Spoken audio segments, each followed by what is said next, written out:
find yourself in a forest. You're not quite sure how you got there. In fact, you're not even sure who you are or where you came from. But something calls for you. It beckons you to go deeper and you listen. At the center of the forest, you stand before a giant sacred tree, a spectacle to behold. Its branches stretch as far as the forest does, and its roots even further. But something is clearly wrong. It's dying. Its guardians weep, but many choose to live in delusion rather than accept the tides of change. But who are these guardians that stand there, sweet and delicate, like flowers freshly plucked from the soil? Ahoy there, crew! This is your captain speaking, and today I'm turning some flowers into forest guardians based on their meanings. The first flower that stands before you is the leader, the black rose. Large thorns protrude from her head. It looks almost like a crown or maybe a halo. She carries a rapier to match. The handle mimics a rose, which she can carefully place her fingers into to hold onto the handle. When not in use, she hooks it onto the chains that drape over her hips. The rose itself is a symbol of passion and beauty. Passion is definitely something you can see in her, even though it is just a burning hatred for non-forest dwellers. Her beauty will have to be left to the imagination, though, as she wears a thick veil over her head.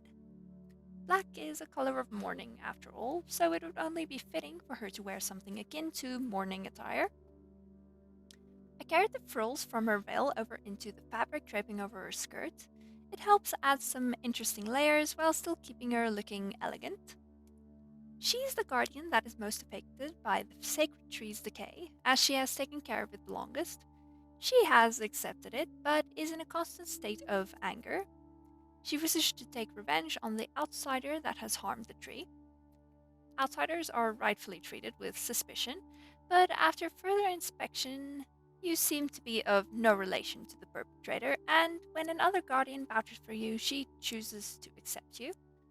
I think she turned out really cool, even though we can't really see what she looks like. At least she's mysterious, very fitting for a black rose, I'd say. The next flower that rises from the ground is the white lily. She stands as a symbol to many things: purity, virtue, and, in this case, above all else, devotion. She serves as a priestess of the sacred tree. She casts protection spells for the tree and its environment. She is the one tasked with caring for the forest ecosystem, including both the flora and fauna. Ever since the tree has started to decay, she's been much busier. Every day, from dusk till dawn, she prays and casts spells in hope of the tree's recovery. The white lily carries a wooden staff. It's not for offensive purposes, but rather defensive. It's carved from a fallen branch of the sacred tree, a very fitting weapon for the priestess. Despite her role of protecting the sacred tree, she secretly believes that they should let nature take its course, rather than try to delay the inevitable and prolong its suffering. Black Rose knows of this, but has instructed her to keep her opinion private.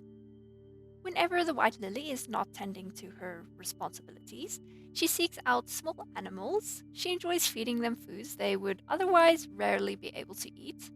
She's technically not supposed to feed them, but she enjoys it when they let her pet them as thanks.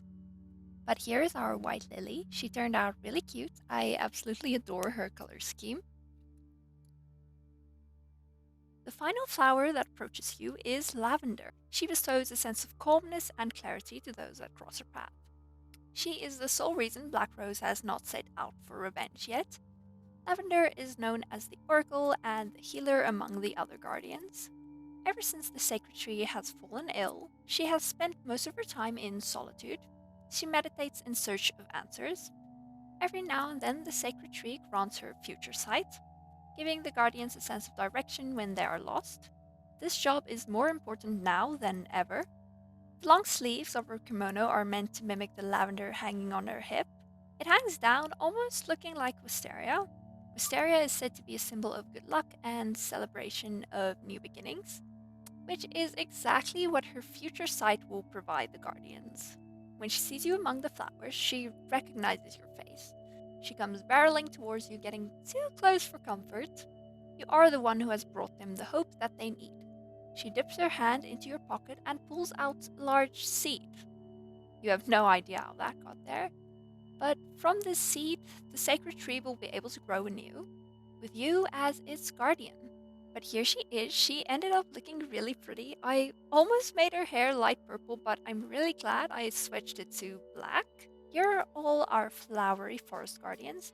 I think the white lily might be my favorite. Be sure to let me know which one's your favorite though down in the comments. But that's all for today, Krew.